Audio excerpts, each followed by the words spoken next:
Halo teman-teman, apa kabar kalian semua? Mudah-mudahan video ini menemukan kalian semua dalam keadaan baik-baik ya. Nah, ini udah malam di sini. Saya ini sebenarnya sudah mau tidur. Cuma saya pikir-pikir ada banyak yang saya pikirkan belakangan ini dan akhirnya saya memutuskan untuk ya sudahlah, saya bikin video untuk teman-teman, terutama karena concern saya dengan banyak teman-teman content creator, YouTuber pemula, dan saya merasa saya pernah ada di posisi seperti teman-teman pemula, dan sampai sekarang pun saya masih merasa bahwa saya ini pemula.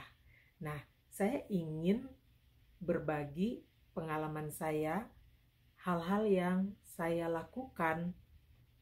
Sebenarnya itu bukan kesalahan, tetapi hal-hal yang saya lakukan dan kemudian later on atau di kemudian hari saya menyadari bahwa ada cara yang lebih baik untuk bisa menjadi lebih baik sebagai content creator.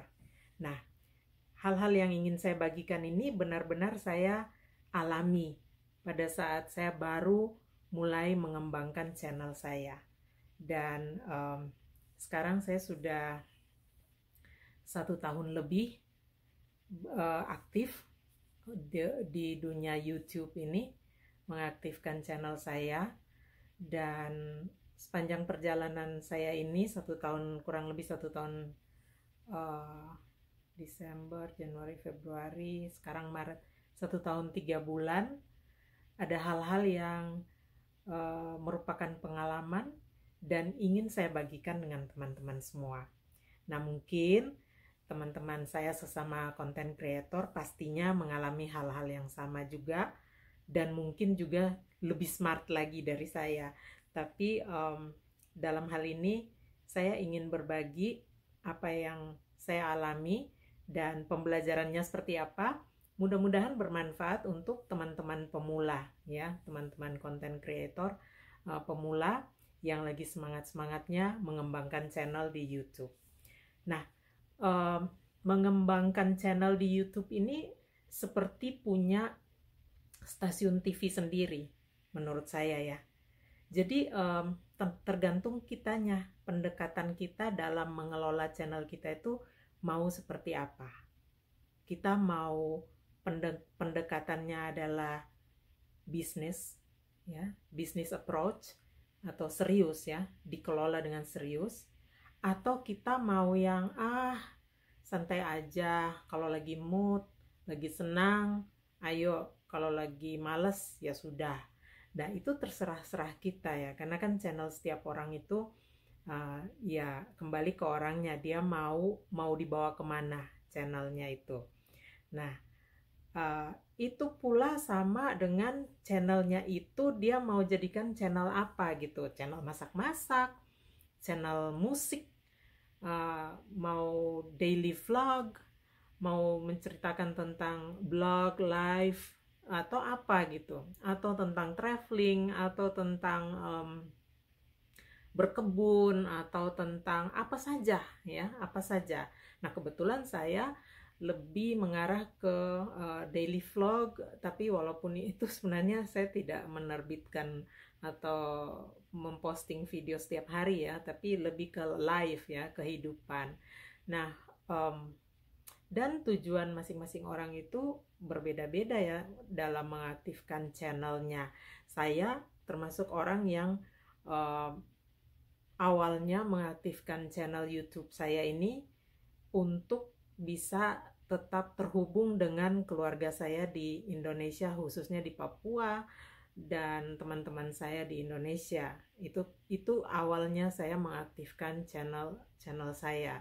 Nah, tentu teman-teman yang lain pun content creator pasti punya alasan-alasan tertentu pada saat pertama kali mengaktifkan channel kita ya. Nah, kembali lagi, waktu saya mulai mengaktifkan channel saya tuh benar-benar saya nekat aja, karena saya sebenarnya tidak punya tidak punya pengetahuan lebih di dalam hal mengedit video, ya, sangat amatir dalam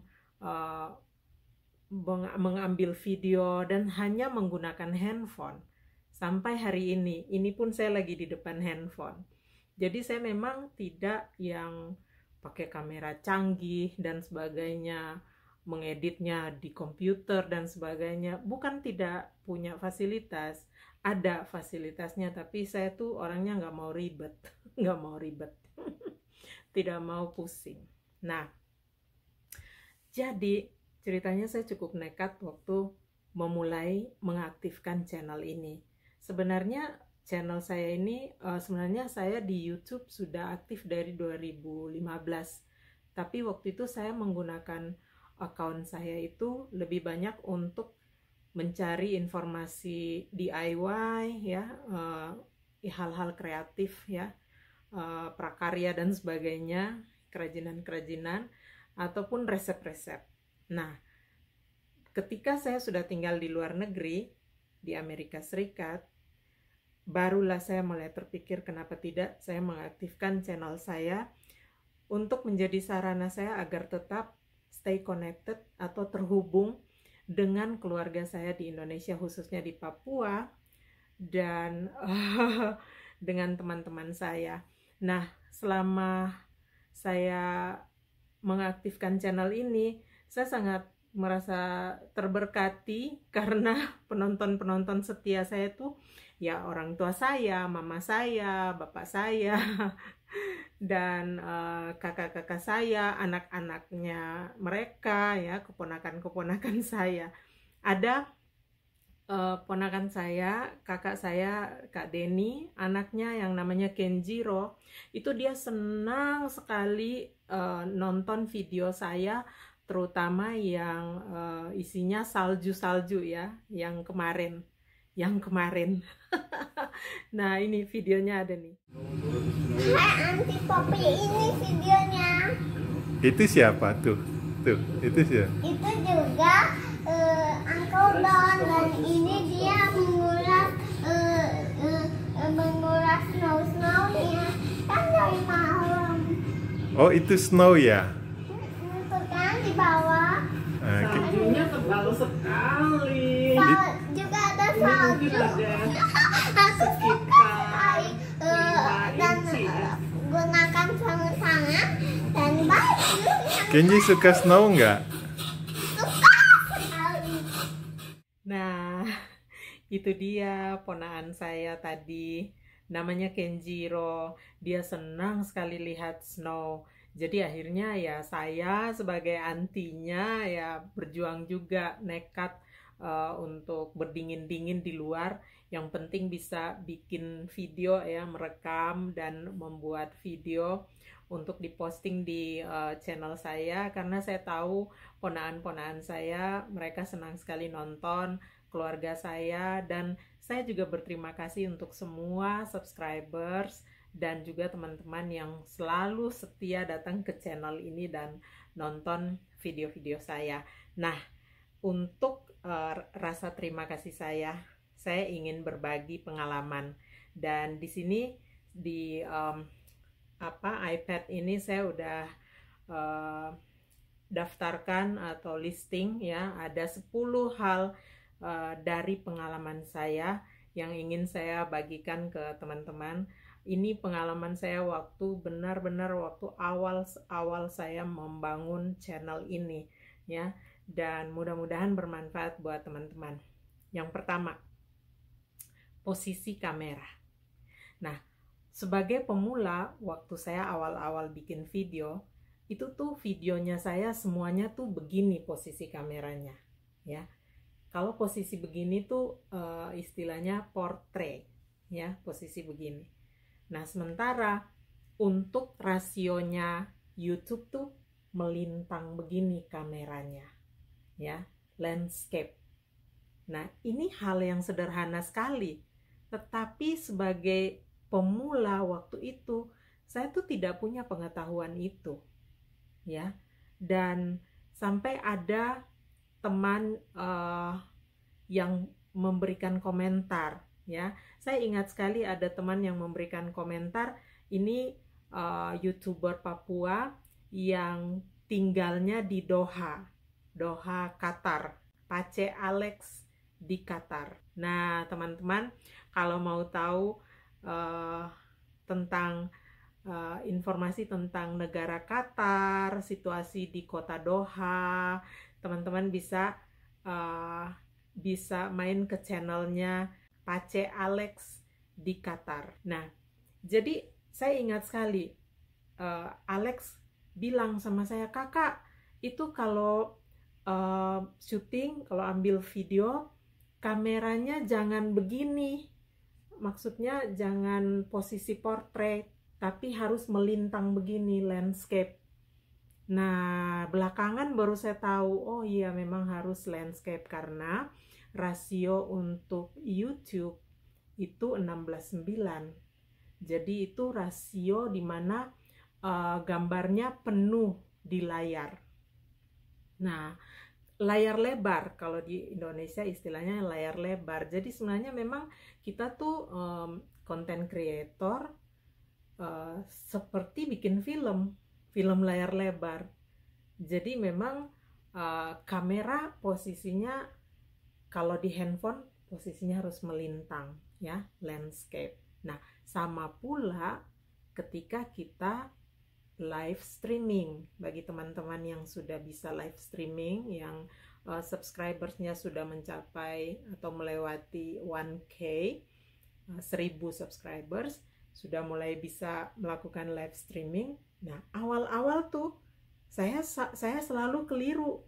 Live streaming kameranya saya seperti ini. Ya, handphone ini seperti ini, portrait. Dan akhirnya tidak penuh di layar rasionya YouTube. Nah, akhirnya saya belajar dari pengalaman tidak tahu menjadi tahu, ada teman yang kasih tahu. Oke. Poin kedua, hal yang saya lakukan waktu awal-awal ketika saya rekam video seperti ini, mata saya tuh tidak melihat ke kamera. Saya melihat, kita kalau merekam seperti ini kan kita pakai kamera depan ya, kalau saya menggunakan fasilitas handphone. Jadi kamera handphone saya pakai kamera depan, otomatis saya melihat ke layar. Nah, waktu awal-awal saya tuh melihat ke muka saya, ke wajah saya. Jadi kayak begini nih.